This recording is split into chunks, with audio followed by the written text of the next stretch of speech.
Parce que je commence à en avoir de plus en plus marre des trucs emballés dans du plastique, ou quand tu vas acheter une aubergine, je sais pas pourquoi l'aubergine elle est dans un plastique. On dit qu'en 2025 il n'y aura plus d'eau. Est-ce que t'as vu ce que ça fait un citadin quand tu le mets en pleine nature ? Je sens quand même en moi que j'ai une mission à accomplir. Allez, c'est parti.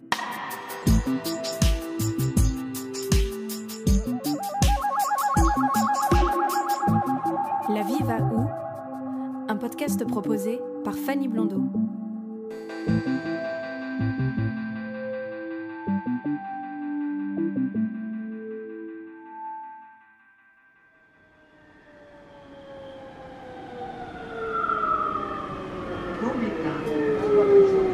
Allez, vous marchez. Pas grand chose à prendre.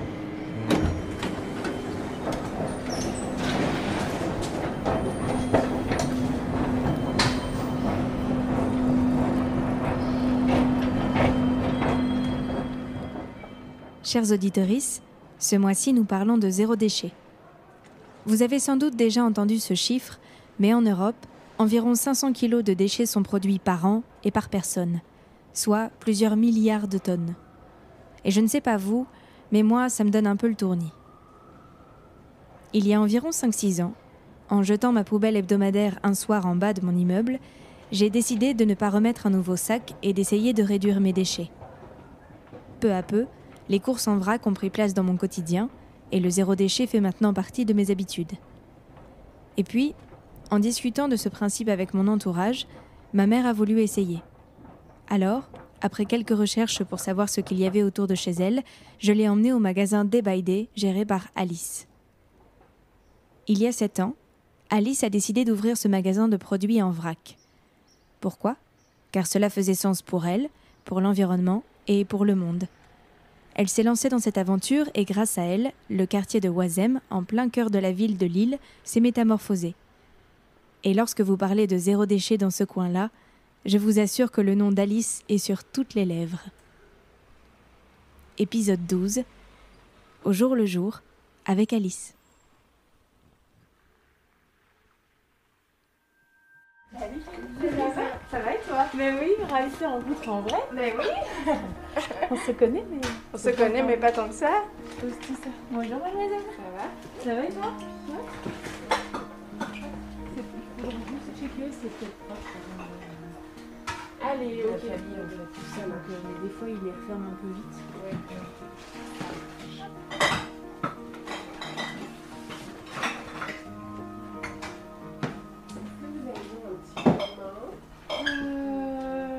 Peut-être oui, ouais. Ce serait sympa. Je vérifie si tout est... Alors, il y a des noms dessus. Donc, pour ceux qui ont des noms, Alors, je suis Alice Bigorgne. J'ai ouvert ma première épicerie vrac en février 2015, donc il y a bientôt 7 ans. Suite à la lecture d'un livre qui s'appelle Zéro déchet de Bea Johnson, qui m'a donné envie de permettre au plus grand nombre de consommer de cette manière-là. Alors moi j'ai choisi d'intégrer un réseau de franchises parce que je pense qu'on est plus fort à plusieurs que tout seul. Et du coup la franchise, je suis allée chercher dans cette franchise une compétence métier que j'avais pas, les achats dans l'alimentaire. Donc la difficulté que j'aurais pu rencontrer, c'était sur ce point-là. Elle a été levée grâce à la franchise. Après, d'un autre côté, pas de difficulté particulière. Évidemment, c'est l'entrepreneuriat, c'est la prise de risque qui est la plus grande crainte ou difficulté. Mais sinon, non, après, plus ça a démarré très vite, les Lillois étaient vraiment au rendez-vous. Donc, il n'y a pas eu de grande difficulté. Non. Quand j'ai ouvert, on regardait plutôt la boutique avec curiosité en disant qu'est-ce que c'est que ce truc, combien de temps ça va durer. J'arrive dans un quartier qui est très, très ancré avec des voisins qui sont là depuis 20 ou 30 ans. Donc bien installés, avec une belle notoriété. Donc moi je suis arrivée avec cette casquette de réduction des déchets qui ne parlait pas à grand monde finalement il y a 7 ans. Et puis en fait, j'ai amené une nouvelle clientèle dans le quartier. Et petit à petit, tous mes voisins commerçants se sont mis à cette démarche-là aussi. Et ce qui a permis à ma clientèle de se sentir à l'aise dans le quartier, de ne pas être regardée comme une bête curieuse quand ils vont chez le boucher à côté ou chez le fromager avec leur tupperware. Et puis du coup, de drainer une nouvelle clientèle aussi dans le quartier, parce que j'ai quelques voisins commerçants qui confirmeraient que leur clientèle a augmenté grâce à cette démarche-là. Aujourd'hui, dans notre quartier à Oisem, tu peux faire toutes tes courses sans emballage en fait. Voilà. C'est quand même la classe. Ça fait plaisir en tout cas. Et ce qui est rigolo, c'est que quand tu parles à certaines associations... Alors après, je baigne dans un milieu où tous les jours, je suis avec des clients qui sont dans cette démarche-là ou qui ont envie d'y être en tout cas. Mais ce qui est sûr, c'est qu'aujourd'hui, quand on parle du quartier d'Oisem, vite arrive cette notion de zéro déchet. Même si le marché qui a lieu 3 fois par semaine est encore une difficulté parce qu'il y a encore beaucoup de déchets sur le marché, en revanche, il y a beaucoup d'associations qui communiquent sur le quartier d'Oisem comme un quartier zéro déchet. Et quand il y a quelqu'un qui arrive ici, qui n'a jamais fait par exemple de zéro déchet, bonjour, qui n'a jamais fait de zéro déchet de sa vie, il a envie de s'y mettre, il rentre ici, qu'est-ce que tu lui dis ? D'abord, je le félicite parce que la démarche est là, qu'il ne faut pas se mettre la pression parce qu'il faut vraiment démarrer petit à petit. On va lui faire découvrir la boutique, le quartier aussi, en lui expliquant comment il peut faire. On lui met à disposition des contenants de seconde vie qu'il peut emprunter gratuitement. Et puis après, on lui propose d'aller vraiment sur les choses qui lui semblent faciles et évidentes à répéter. Tu vois, si je vais te dire n'importe quoi, mais tu as l'habitude, c'est systématique chez toi, il y a des chips à l'apéro, c'est un produit qu'on n'a pas.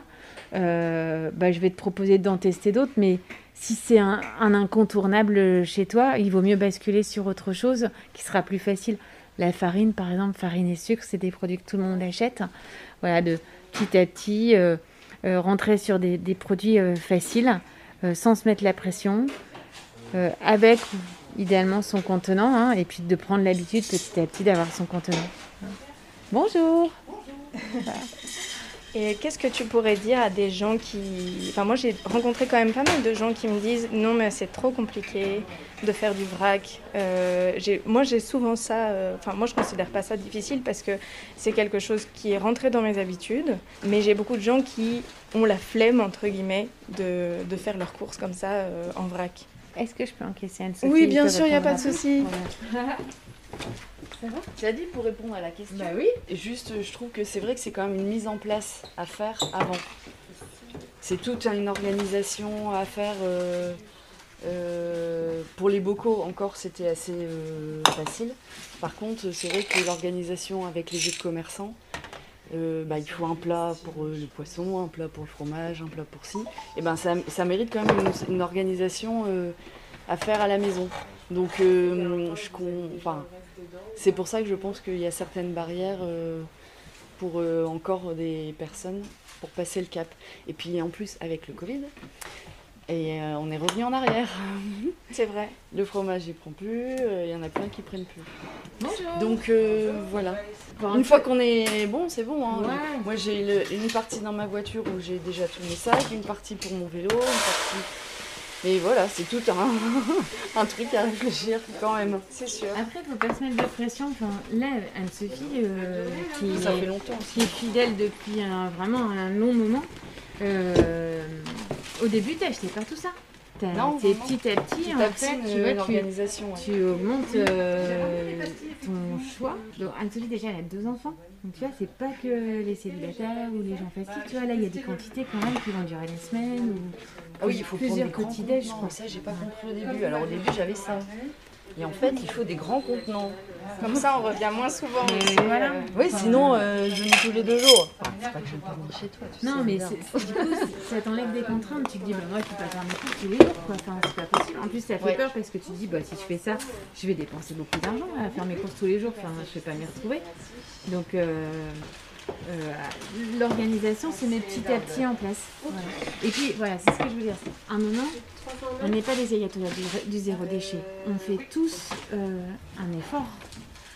C'est contraignant pour Anne-Sophie de charger son vélo, penser à avoir ses contenants. Et ben si un jour il y a un dérapage, c'est pas grave. Tu vois, là je vais pas lui dire t'as oublié ton pot pour aller chercher ton poisson. Tu rentres chez toi, tu récupères ton pot. Non, c'est... Oui, ça, voilà. c'est arrivé. Mais là, flûte, ouais, tant et pis. puis, et puis du coup, là, ça devient contraignant, ça devient lourd, ça peut devenir démotivant et tout jeter du coup et se dire allez, je refais comme avant, c'était bien plus facile. Voilà. Mais je pense que si les gens continuent à faire de cette manière-là, c'est qu'ils s'y retrouvent à la fois écologiquement, parce que c'est quand même la première intention, humainement, parce que bah voilà, tu vois, je connais Anne-Sophie, j'ai vu grandir ses enfants, elle me connaît, on se tutoie, Marie à ta gauche, voilà, c'est quelqu'un qui vient chez nous régulièrement aussi, voilà, on se connaît, il y a une vraie vie de quartier en fait. Et je sais que si demain Anne-Sophie elle a une difficulté en termes de réduction de déchets, ou d'un seul coup elle se dit bah je vais faire du compost, ou tiens j'ai jamais fait ma lessive, et ben c'est nous qu'elle va venir voir parce qu'elle sait que nous on a cette compétence-là et qu'on va pouvoir l'accompagner sur ça sans lui sortir des formules chimiques trop compliquées. C'est clair. Voilà. Je vais laisser payer Anne-Sophie du coup. 19,82. C'est vrai que même au départ je faisais les sacs.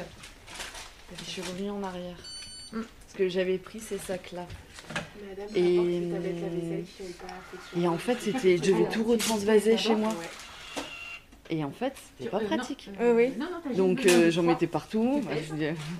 Et du coup, après, c'est plus lourd. Mais voilà. Il n'y a pas trop de règles en fait. Il n'y a pas trop de règles, mais ça mérite quand même au début une organisation. Et j'avais même pensé à faire un truc avec les copines pour faire une soirée, un truc comme ça, pour essayer de donner quelques petits conseils et tout ça. Je l'ai toujours pas fait. Non, parce que moi j'ai une copine en fait qui était aussi sur le zéro déchet et du coup elle m'a pas mal aidée. Hein, Émilie, elle m'a pas mal aidée en fait, parce qu'elle était vraiment déjà dedans dans cette démarche-là. Et c'est vrai que tous ces petits conseils-là, ça m'a vachement aidée. En plus... En fait, t'entends autour de toi, tu observes, tu vois, et puis petit à petit, tu vois, quand il y a des nouveaux dans la boutique, c'est rigolo parce qu'en général, il y a un long temps d'observation. Tu les vois, puis d'un seul coup, tu les vois regarder les gens qui sont en train de peser leur peau, et puis tu les vois se servir. Puis du coup, ils se disent, c'est comme « Bonne journée Marie, au revoir !» Tu sais qu'ils observent, et puis après ils se disent « Ah en fait on peut prendre un pot là, je peux me servir d'aussi !» et voilà. Donc, il y a beaucoup de mimétisme en fait dans cette démarche-là. Voilà.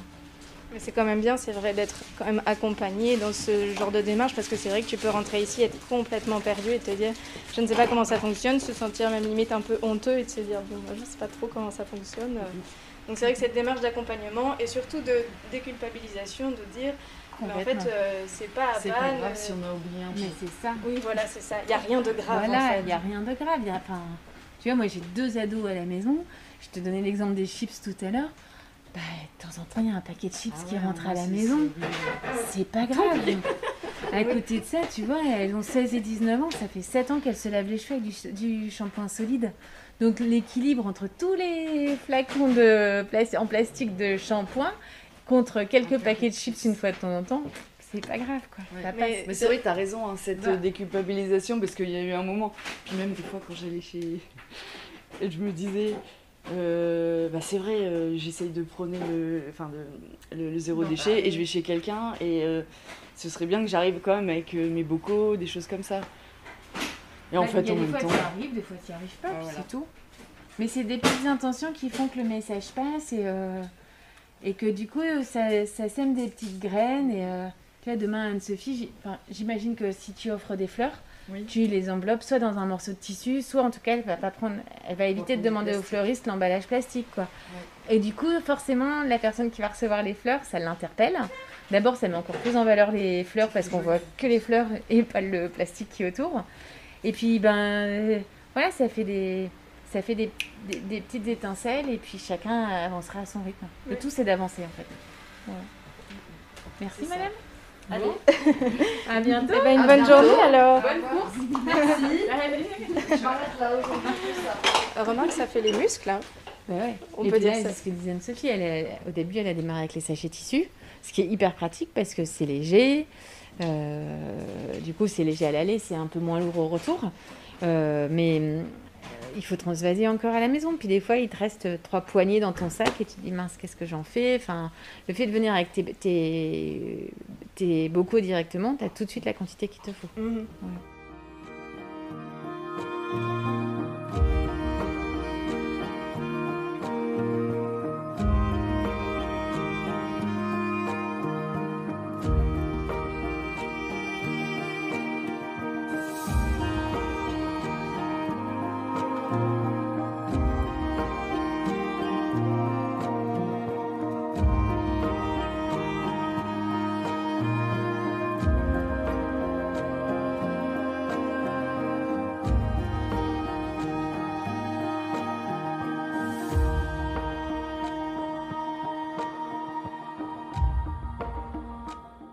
Chez nous, tu vas avoir 5 grandes catégories de produits. D'abord, la famille épicerie salée. Tu retrouveras vraiment essentiellement des produits secs, hein. Riz, pâtes, légumineuses, mais aussi les gâteaux apéros, les épices, et puis des olives, des saucissons, mais aussi quelques alcools, quelques vins, et les huiles et les vinaigres. Ensuite, notre grande deuxième famille, c'est l'épicerie sucrée. Donc là, toute la préparation à pâtisserie, farine, sucre, chocolat, mais aussi les fruits secs, les biscuits, thé, goûter, café, petit déjeuner. Ensuite, dans la partie droguerie et hygiène, donc 2 grandes familles, tous les produits d'entretien pour la maison et le linge, et pour l'hygiène corporelle, shampoing, savon, dentifrice, déodorant solide, voilà. Et enfin, un tout petit rayon d'animalerie, donc plutôt pour les petits chiens et chats en ville, un peu de croquettes et de litières. Et enfin, une dernière famille qui s'appelle l'accessoire zéro déchet, en fait, hein, pour les personnes qui ont besoin en fait, d'un petit coup de pouce sur certains articles, notamment des contenants surtout. Hein, voilà. Oui, on peut quasiment tout acheter. L'objectif, en fait, c'est de pouvoir tout acheter en vrac. Donc, on n'est pas une épicerie fine. Tu cherches une épice bien précise, on va t'envoyer chez un spécialiste. En revanche, pour cuisiner tous les jours, tu trouveras toutes les épices dont tu as besoin. Le grand intérêt d'acheter en vrac, c'est de pouvoir varier aussi son alimentation. Donc, on l'a dit, hein, il y a une démarche écologique, il y a une démarche économique parce que tu n'achètes que la quantité dont tu as besoin. Il y a aussi une démarche de lutte contre le gaspillage alimentaire. Parce que parfois, quand tu fais une recette, il te faut que 50 grammes de farine de châtaigne. Tu es obligé d'acheter un paquet complet au supermarché. Qu'est-ce que tu vas faire du reste de cette farine? Là, tu viens chercher que ce qu'il te faut pour ta recette. Et c'est fréquent qu'on voit des gens venir chercher qu'une pincée de telle épice et de telle autre épice parce que il leur faut qu'une multitude d'épices, mais en petite quantité. Voilà. Et quand tu t'es lancée dans cette démarche, tu t'es lancée toute seule dans ce projet? Oui. Et quand tu t'es lancée dans cette démarche, est-ce que tu as eu des gens peut-être de ton entourage ou un peu plus éloignés qui n'y croyaient pas du tout à ça? Alors, je vais même te dire quelqu'un de très proche, mon mari. Nous, on est rentrés dans cette démarche-là, d'abord à titre personnel. Donc, j'ai mis un peu moins de 6 mois à diviser par 20 nos déchets de la maison. Donc, Olivier, lui, le bon binôme, c'est que pour lui, ce qui est important, c'est qu'on se nourrisse bien, de manière équilibrée et de qualité, qu'on prenne soin de notre corps. Moi, je suis arrivée avec cette casquette, ok, je prends soin de mon corps, mais si en même temps je peux prendre soin de la planète, ça me va bien. Donc, on a démarré nos courses comme ça. Je lui ai proposé d'ouvrir une épicerie sans emballage. Il m'a fait confiance et m'a laissé faire. Et 15 jours après l'ouverture, je me souviens encore, il est rentré dans la boutique était pleine et il m'a dit « Mais en fait, vous êtes super nombreux à vouloir consommer comme ça. » Ah oui, voilà. Donc tu vois, même très proche. Et puis au début, les gens parlaient aussi d'un phénomène de mode. Je pense qu'à partir du moment où tu rentres dans cette démarche-là, le jour où tu n'as plus le choix, parce que tu es sur un lieu de vacances et il n'y a pas d'épicerie en vrac, ou parce qu'il y a une contrainte familiale qui t'impose de faire tes courses autrement, waouh, le choc il est dur et faire machine arrière c'est compliqué. Hein. Donc pour moi il n'y a pas de phénomène de mode. C'était surprenant au départ et certains ont dû se dire mais cette histoire ça ne fonctionnera pas. Si, ça fonctionne et je suis persuadée que dans 10 ans, au lieu d'avoir des petites supérettes en bas de chez soi, on aura tous des petites boutiques en vrac. Enfin, en tout cas, je le souhaite. Ah oui, ce serait bien. Et est-ce que tu peux me dire, toi personnellement, ce que cette démarche t'a apporté personnellement ou dans ta vie, etc. De faire ça depuis 7 ans, du coup? Tellement plein de bonnes choses. Enfin, vraiment plein de bonnes choses. Humainement, parce que bah là, tu l'as vu, d'abord, les gens qui ont envie de travailler avec nous sont... sont toujours super gentils, super bienveillants. Enfin, on sent qu'il y a... que c'est pas un magasin comme un autre. La clientèle, parce qu'ils nous renvoient une énergie positive incroyable. Donc tout se passe toujours bien. Enfin, je ne veux pas dire qu'on vit dans un monde de bisounours parce que c'est la réalité. Mais en fait, on pourrait y croire, tu vois, tellement c'est bienveillant et agréable. Au quotidien, moi, je viens plus jamais bosser avec la boule au ventre, tu vois, ou j'ai plus les angoisses du dimanche soir en me disant ah demain c'est lundi. Je suis contente de partir en vacances, mais je suis contente de revenir, tu vois. Enfin, il y a un tel état d'esprit avec la clientèle que vraiment le boulot en devient agréable. Après, faut pas se leurrer, hein, ça donne du sens à notre quotidien. Hein. Donc ça, c'est quand même super agréable de se dire je fais un boulot utile. Que certains diront mais est-ce que c'est pas en vain, est-ce que c'est pas une goutte d'eau dans l'océan?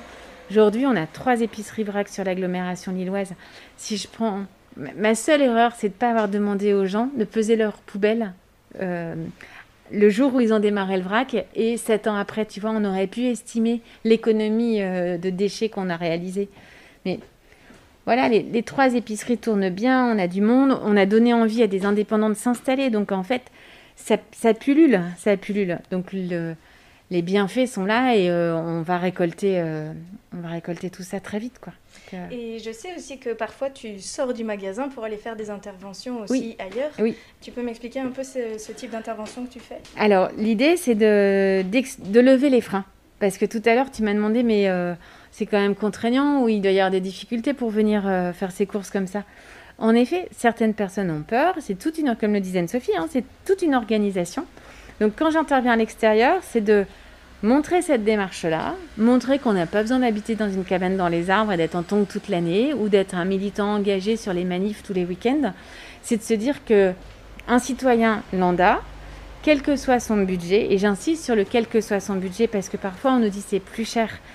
En fait, l'idée c'est de consommer autrement. C'est comme ça qu'on va pouvoir équilibrer le budget. Et en fait, mes interventions permettent de montrer moi comment je fais, comment j'en suis arrivée là et de lever tous les freins et de vous donner des astuces pour démarrer comme ça. Et je vais te donner ma première astuce, c'est le sac à pain. À quoi il sert ce petit morceau de papier qu'on met autour de la baguette? Il sert juste à te protéger l'hygiène de ta main droite parce qu'au bout de 10 mètres, qu'est-ce que tu vas faire avec ta main gauche? Tu vas craquer le haut de ta baguette et tu vas la manger. Donc, autant prendre ta baguette directement sans le papier ou avec un sac en tissu que tu réutiliseras à chaque fois. Les commerçants te remercieront parce que économiquement, les sachets de pain, ça coûte cher à un commerçant et avec cet argent-là, il pourrait faire autre chose. La planète te remerciera parce que ça fait un déchet en moins et de l'énergie consommée en moins pour fabriquer cet emballage. Et puis voilà. Et donc tu vas dans les entreprises, dans les écoles Oui. En fait, dans tous les lieux où on me sollicite, donc il y a des écoles pour les petits ou les étudiants, il y a parfois des administrations ou des mairies qui me demandent d'intervenir auprès de la population, il y a des entreprises privées, on a vraiment eu tout type de lieux en fait pour intervenir. Et l'endroit le plus insolite où tu as été, est-ce qu'il y en a eu un? Alors il y en a un ça a été assez rigolo parce que ça remonte à quelques années, c'était chez Decathlon.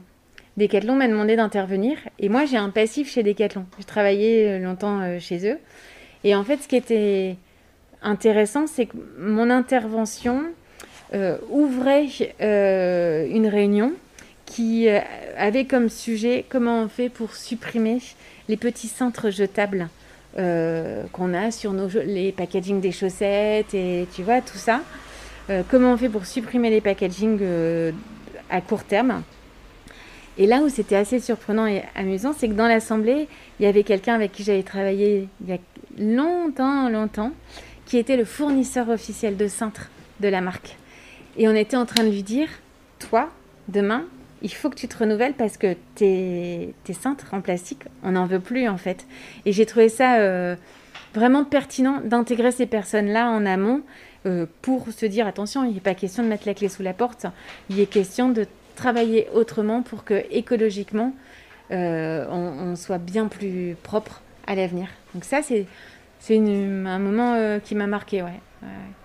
Et je vais juste revenir sur, parce qu'on parlait tout à l'heure du fait de le vrac quand on a une famille, parce que souvent c'est quelque chose qui freine énormément les familles, ne serait-ce qu'en termes d'organisation, ou je sais pas, moi je voudrais savoir, par exemple tes enfants, qu'est-ce qu'ils pensent par exemple du vrac, et comment vous avez petit à petit mis en place ça chez vous?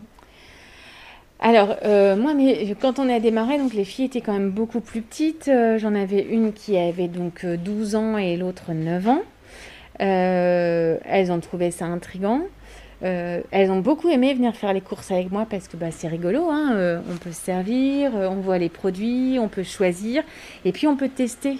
Quand je dis tester, l'idée c'est pas de mettre la main dans tous les bacs. L'idée c'est de se dire j'hésite entre 3 céréales pour le petit déjeuner, et on prend un petit peu des 3 plutôt que prendre 3 paquets de 750 grammes qui finiront peut-être ramollis parce qu'il y en a un des 3 qui plaira moins. Donc ça, elles ont bien aimé. Donc elles venaient faire les courses avec moi, ça c'était rigolo. Ensuite, ce qui est assez amusant, c'est que chez nous, on a démarré avec des choses pratiques. On est donc 3 filles à la maison. J'ai tout de suite fait des petits carrés démaquillants réutilisables, tu vois, donc pour les petites lotions. Après, quand elles ont grandi, c'était bien pratique pour se démaquiller. Et très vite, une de mes filles m'a dit, mais tu devrais nous faire des serviettes de table. Bah oui, on a fait des serviettes de table. Dans la foulée, des mouchoirs en tissu. Et en fait, on est rentré par ça d'abord.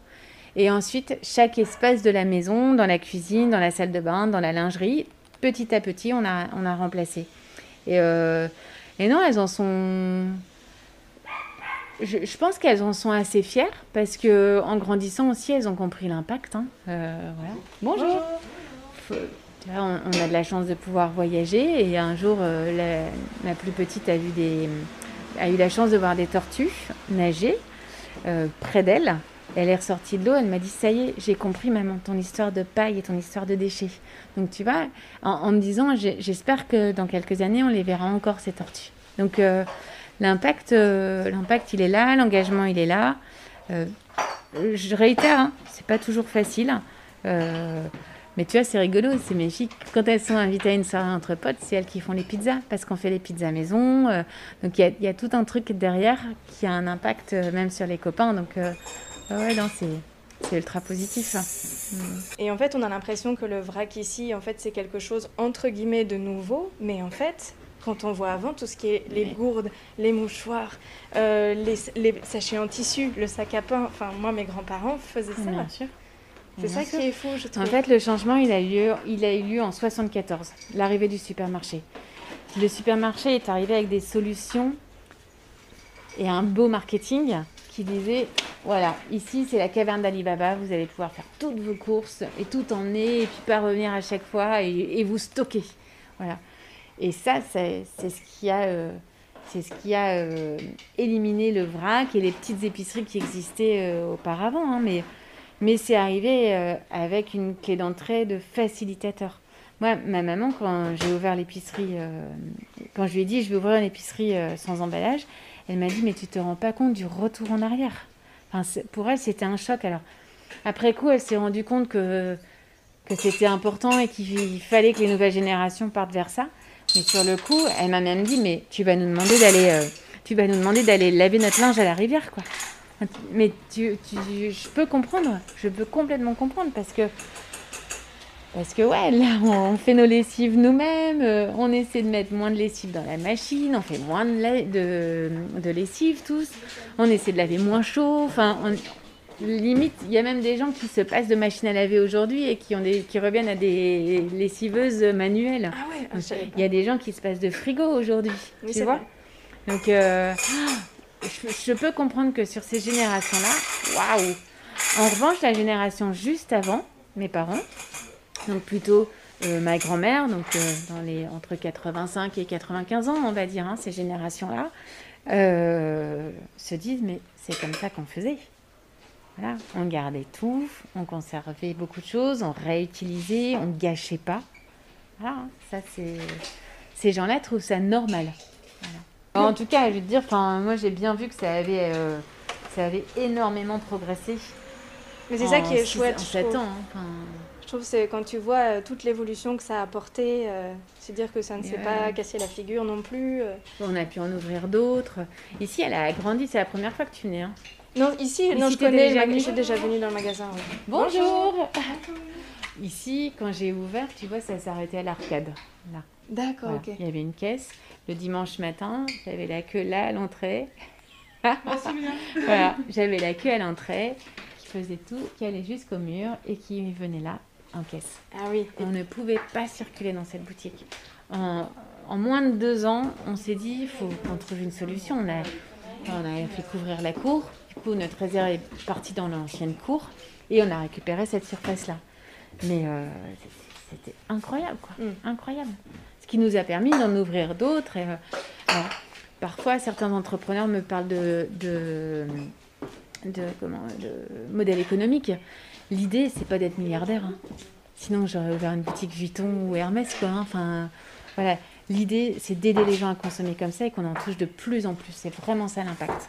Tu vois, ça, madame me ramène des pots. Ça fait partie de ces générations-là où on garde. Et comme elle a trouvé des lieux pour réutiliser. Bonjour madame. Merci beaucoup. Bonne journée. Au revoir. Cette dame, elle jette plus rien, elle nous ramène tout à chaque fois. Pour que les autres puissent utiliser, en fait. Donc, nous, on les met dans ce panier-là. On les relève tous. On les sèche, on les pèse, on les met dans les contenants, dans les caisses en bois pour que tout le monde puisse les réutiliser. C'est génial, ça. Et je peux te dire qu'on en voit revenir depuis plus de 6 ans. Parce que tout au début, je gravais les pots, en fait, pour éviter d'utiliser des marqueurs et puis que ce soit toujours noté sur le contenant du client, en fait. Et il y a encore maintenant des fois où je revois des pots gravés. Ah oui, la fidélisation, quoi. Bah, au-delà de ça, ça fait 7 ans qu'on réutilise ce contenant, tu vois. Ouais. Normalement, il serait reparti, ce serait transformé en un autre contenant qu'on aurait jeté à nouveau, on aurait reconsommé de l'énergie à nouveau pour prendre le verre, le mouler et refaire autre chose avec. Ben, c'est tout ça. C'est tout ce qu'on voit pas. À bientôt. Au revoir. En fait, c'est pas que... C'est difficile de quantifier, hein, mais c'est pas que ce que tu mets toi à la poubelle. C'est l'impact que ça a derrière. L'énergie qu'on va payer, pétrole... qu'on va pas utiliser pour transporter ces verres, les relaver à nouveau, les transformer, tu vois, et puis refabriquer autre chose qu'on va retransporter à l'autre bout du monde et ainsi de suite. C'est tout ce qu'on voit pas aussi qui a cet impact-là. Et c'est pour ça que le vrac est une vraie solution. Bonjour Fabienne. Bonjour. C'est pour ça que le vrac est une vraie solution à l'impact environnemental. Voilà.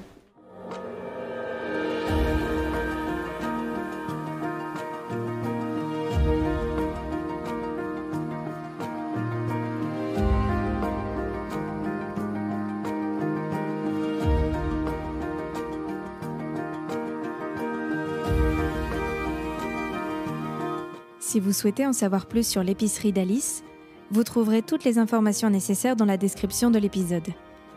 Quant à moi, je vous retrouve le mois prochain pour une nouvelle rencontre et en attendant, n'hésitez pas à suivre les pages Facebook et Instagram @lavivaoupodcast ou écrire à lavivaou@gmail.com. À bientôt.